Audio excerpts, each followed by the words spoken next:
Good evening. This is Crime Classics. I am Thomas Hyland with another true story of crime. Listen. William Palmer always did that when he walked past the tombstones in Rugeley Cemetery. He ran his walking cane across the closely spaced tombstones as if they were a picket fence. And he whistled a jaunty tune as if he didn't have a murder in his heart. It might concern you a little that the tombstones were so near to one another. Well, it so happened that the path William Palmer took was through a section dubbed the popular section, a segment devoted to the turning into dust of folk in the lowest income bracket. William Palmer's using this path because it's a shortcut. He's anxious to see his sweetheart. He carries candy for her and poison for her husband. Thoughtful man. So tonight, my report to you on the Hangman and William Palmer. Who won? Crime Classics, a new series of true crime stories from the records and newspapers of every land from every time. Your host each week, Mr. Thomas Hyland, connoisseur of crime, student of violence, teller of murders. Now, once again, Mr. Thomas Hyland.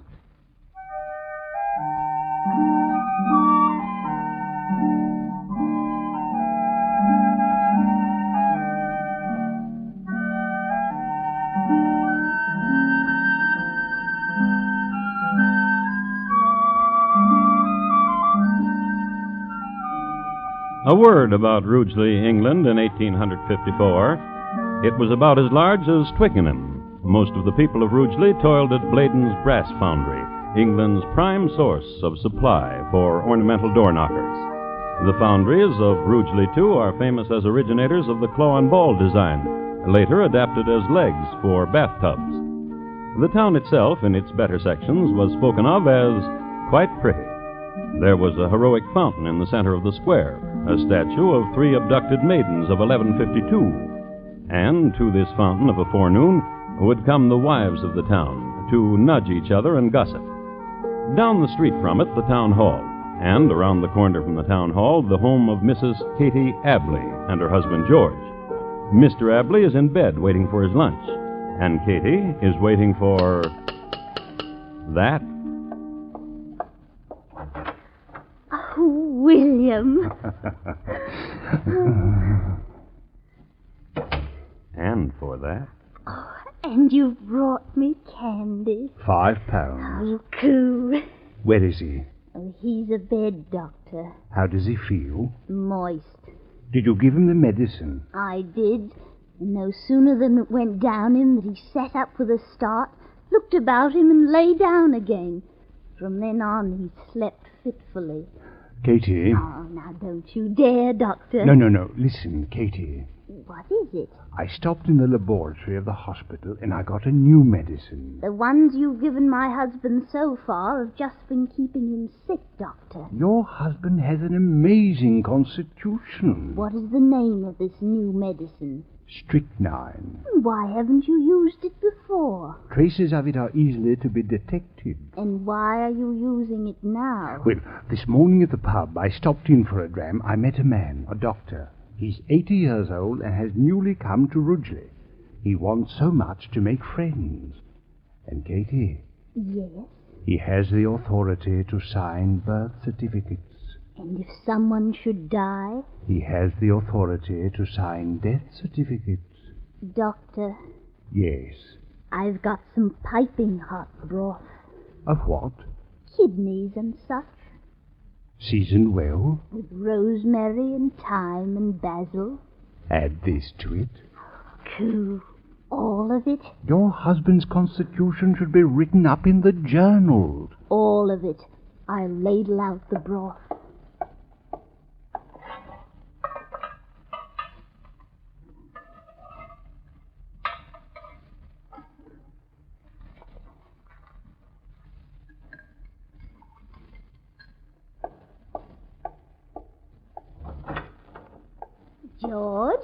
George, I brought you some nice broth. Here, now you let me spoon it for you. That's a nice boy. Eat up all the kidney broth.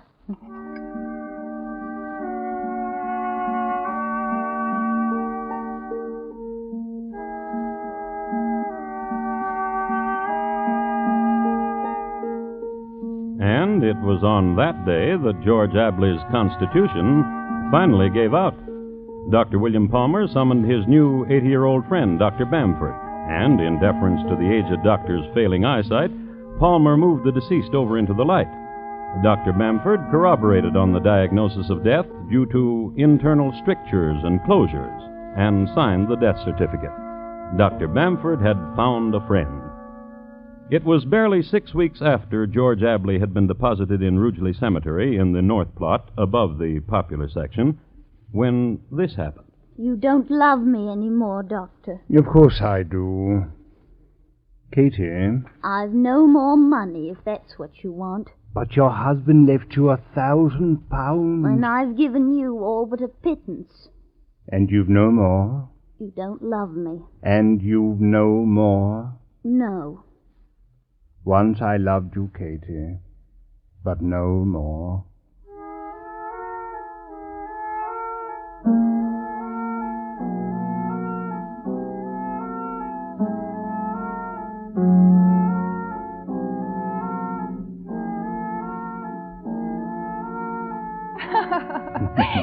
Do I amuse you, Miss Brooks? Oh, you're very witty, Doctor. You'd better listen again with your stethoscope and make sure. My diagnosis is correct. Your heart is kind and generous, and it beats quickly. Does it? Now, listen to mine. Oh, surely you're joking. No, of course I'm not. Here, put these pieces in your ears. And do you hear it? Bum, bum, bum, bum, bum. Just the way yours goes. Bump, bump, bump, bump, bump, bump. Here, let me take that stethoscope. May I make a confession, Doctor? As if there were anything for you to confess. Oh, but indeed there is. Yesterday, At the racetrack? I contrived to meet you, Doctor. You were so handsome, so dashing, so from London. I hardly watched the races. Then the handkerchief you dropped. Yes. Naughty. Naughty, naughty. I'm bold. Bold. Bold. That's what you are. Bold. Doctor, Yes. I'm ashamed. Miss Brooks. No, don't touch me. Listen to me. I'm ashamed. What I did yesterday, dropping my handkerchief at an opportune time so that you would lift it up to me, and speaking with you then, and spending the rest of the day with you, then coming here this morning to plead an illness I never had. Miss Brooks. Dear Miss Brooks. My Miss Brooks. My Miss Brooks? You don't think I'm wanton? Certainly not. A girl in my station. You kissed me. Bum, bum, bum, Bum, bum, bum. Miss Brooks, Call me Annie. the £50 I borrowed from you at the track yesterday, well, it so happened... Oh, don't talk about it. Not now.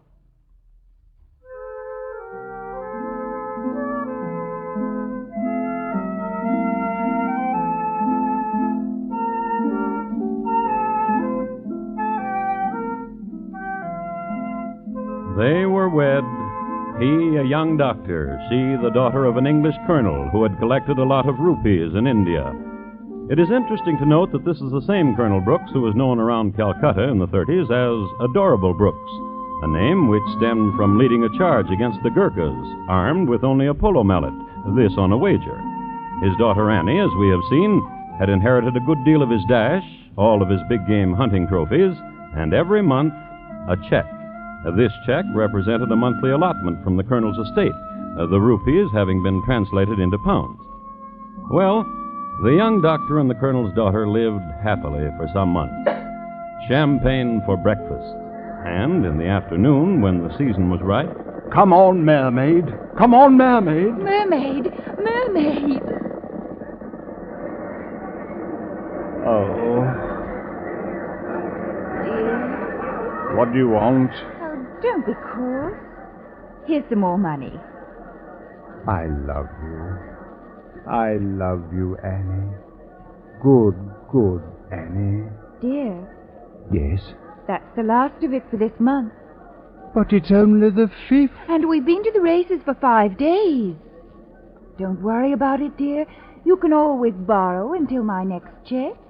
You always do.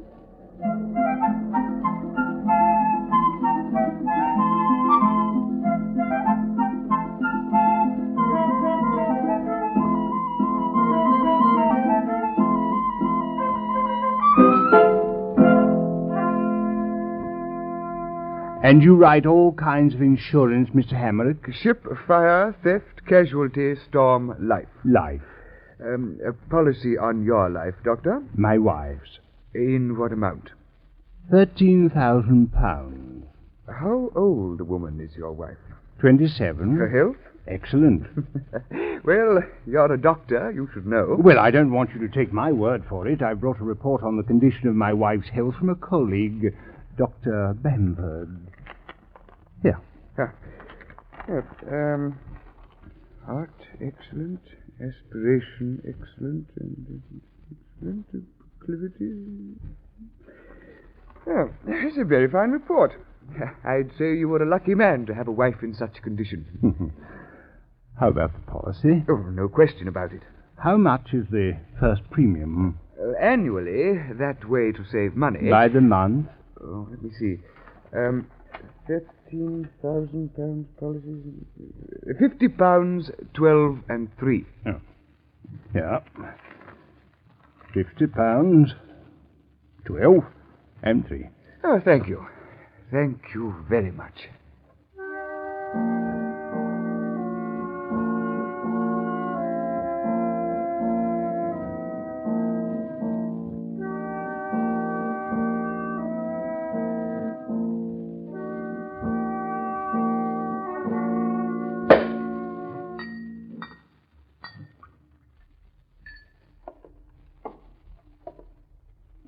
Annie?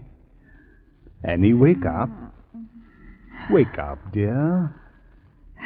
Hello. Champagne. Hello. Drink it. Hello. Drink it all, then I've got a secret for you. Tell me a secret. I know who's going to win the 3rd race today. Who? Gold Finder. Oh, you're very clever, but But what?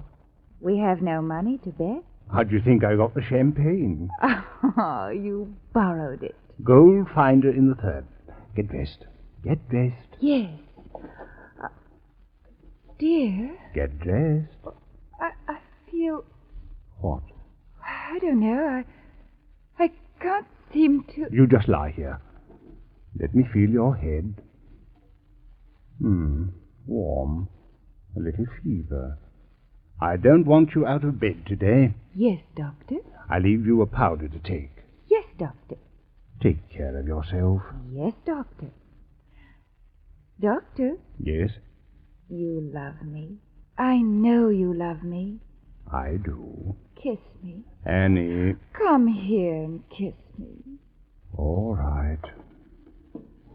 Bum, bum, bum, bum. Bum, bum, bum, bum. Dear Annie.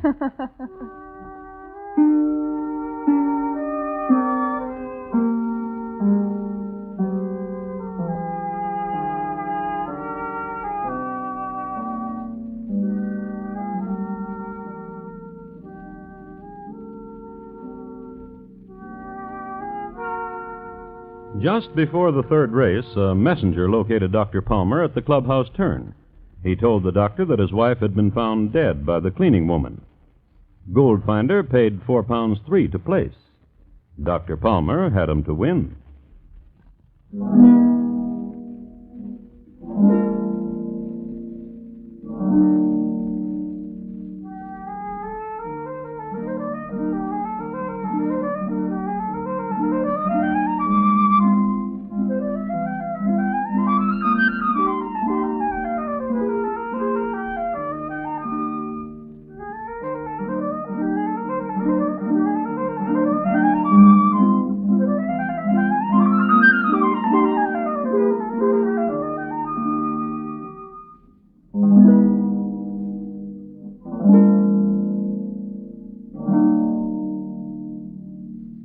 You are listening to Crime Classics and your host, Thomas Hyland.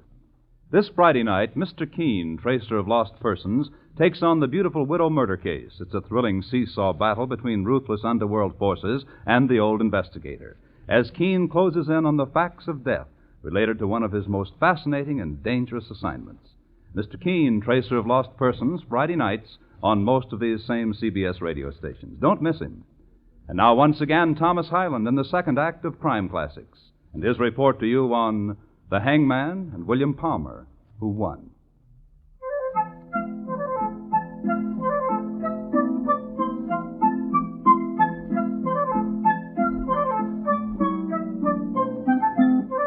In 1855, the town of Rugeley had forged ahead of Twickenham in population. Therefore, Rugeley was sending more men into the Crimea to fight the war of 1854-56. Queen Victoria had been on the throne for 18 years, and her son Edward was the Prince of Wales. This was the year, too, when Haskell Blaine of Virginia came to England to astound the royal court with his frontier wit and jackanapery. And in this time of movement and stress, the town of Rugeley little noted the passing of Mrs. Ann Palmer. She was laid to rest in the Rugeley Cemetery in the South Plot, below the popular section. Not before, however, the venerable Dr. Bamford had signed a death certificate certifying that Annie had died because of congestion of the heart and attendant malcoloring of the blood. Dr. Palmer grieved, collected the 13,000 pounds insurance, and bought a couple of horses. One of them, the roan-named Lodestar, won a race, but Lodestar pulled a tendon prancing in the winner's circle and had to be destroyed. In 6 months, Dr. Palmer was 20,000 pounds in debt. But Dr. Palmer had a system. And these visits of yours, brother, are like freshets of spring rain. How did Dr. Woolsey treat you here, Walter? Oh, he's tapered me whiskey down to a glass in the forenoon. William. Yes? My being a drunkard, blood brother to you, a drunkard. What's it done to you in the city, William? Why, nothing. Oh, not much. Physician brother to a drunkard. Dr. Woolsey will take care of you. William, what have you got in that package you're carrying? Let's walk a bit. The sea air's a tonic. Oh, from these cliffs on a clear day you can see France. What have you got in that package, William? A gift purchased at the inn for a friend of mine. Oh. I have a surprise for you, Walter. Oh, what? Here, hold this package while I... No, don't open it, Walter. It's not for you. Then what's my surprise? Here, a life insurance policy. The what? Life insurance for £13,000. My life's worth that much to you, brother. So that you'll take care of it better, for my sake. Such a brother you are. Brother. What is it? What's in the package? Why? Oh, from the shape of it feels like a bottle. What kind of a bottle, Walter? Whiskey. Again, then. What kind of whiskey? And if I guess? We'll open it and see. Guess. Scotch whiskey. Yes, but whose? McPhairfield's. Open it and see. McPhairfield's Scotch whiskey. Brother. What, Walter? May I open it? No. I run with it. I'm fleeter than you are, and you shan't catch me. And when I run away from you, I'll open it. Where will you run to? There, to the point there on the cliff where the hedgerow stops. Oh, please, William, please. If you run from me and I can't catch you, it'll not be my fault. Run. Run! Run.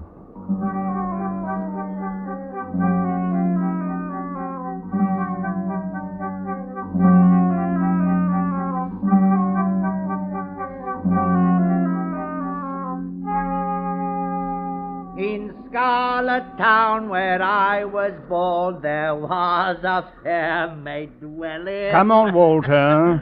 There was a fair maid dwelling. On your feet. We'll walk away your drunkenness. Up we go. There was a fair maid dwelling. Don't walk in that direction, Walter. You'll fall off the cliff.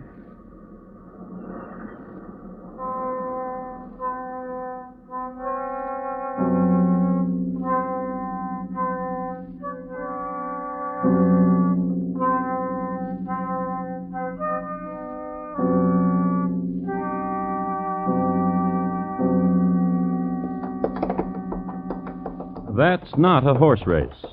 That's a funeral. By some misadventure, the black stallions which drew the hearse of Walter Palmer had been frightened, and they bolted and ran away. Walter's coffin was thrown to the ground and torn open, revealing to the stunned housewives in Rugeley Square the broken form of a man who had fallen off a cliff. Or, as the death certificate that was signed by Dr. Bamford read, multiple skull separations. Now that's a horse race. A week later. Run, Sea Nettle. Run, run, run! Oh. Dr. Palmer on a typical afternoon. While he goes to bet on another loser in the next race, let's do a little figuring here. He was 20,000 pounds in the hole a few months after his wife died, and he collected 13,000 after his brother died.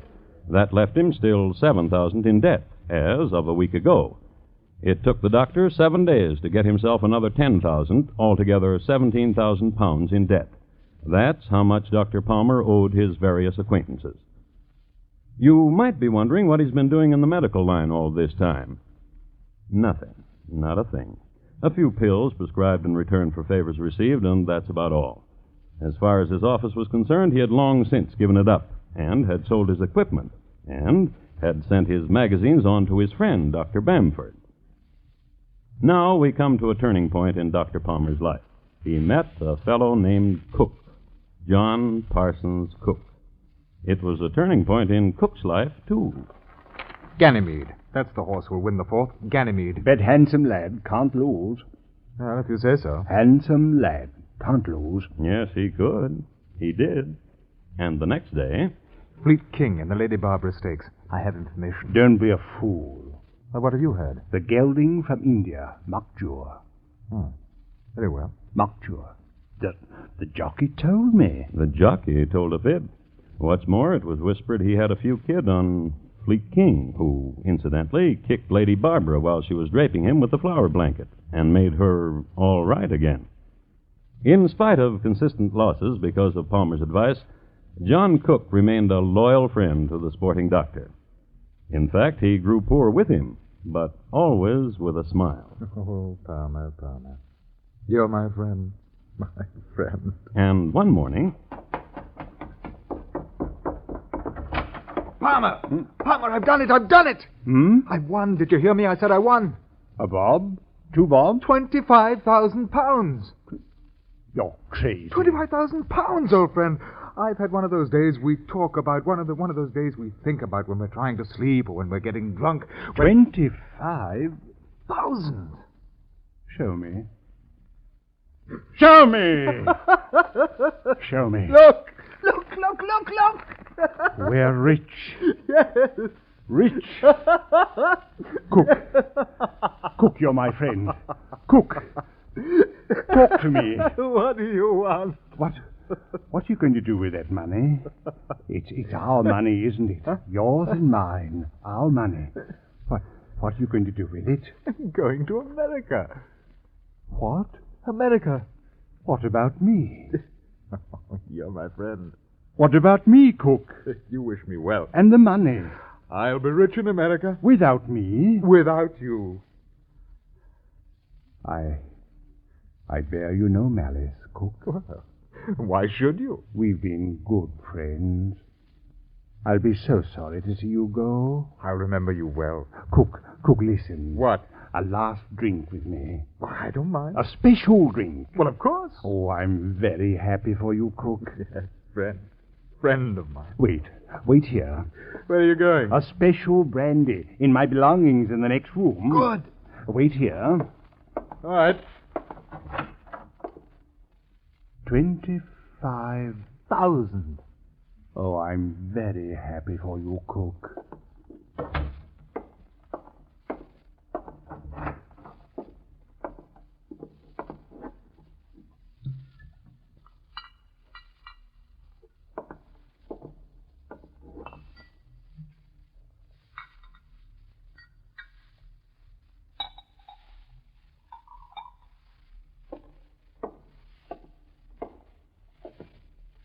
Open the door for me. My hands are full.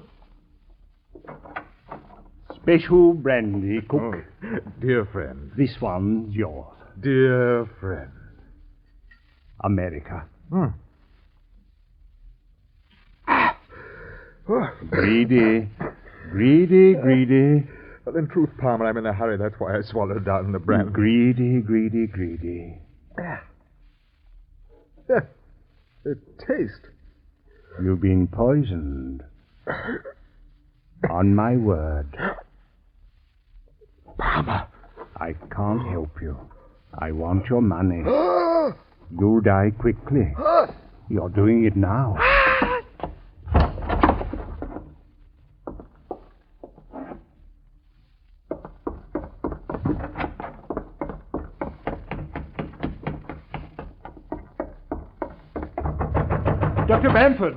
Dr. Bamford, come quickly! A friend of mine just died, Dr. Bamford, from occlusion of the heart valves. Come quickly. Bring your pad of death certificate, Doctor, and your indelible pencil. Quickly. Here, I'll help you, sir.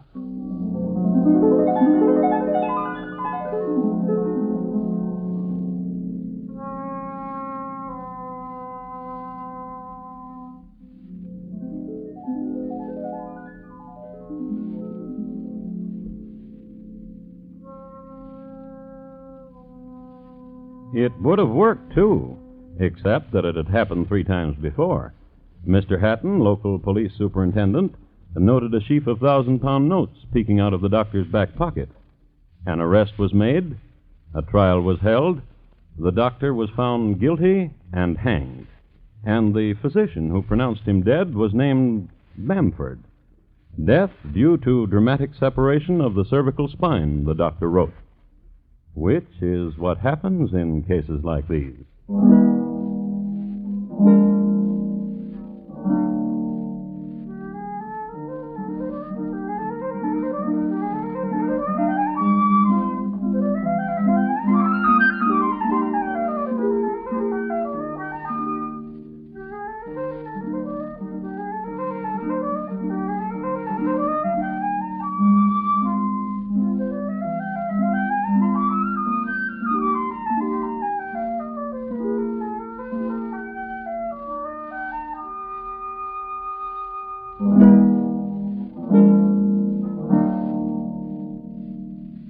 In just a moment, Thomas Hyland will tell you about next week's crime classic.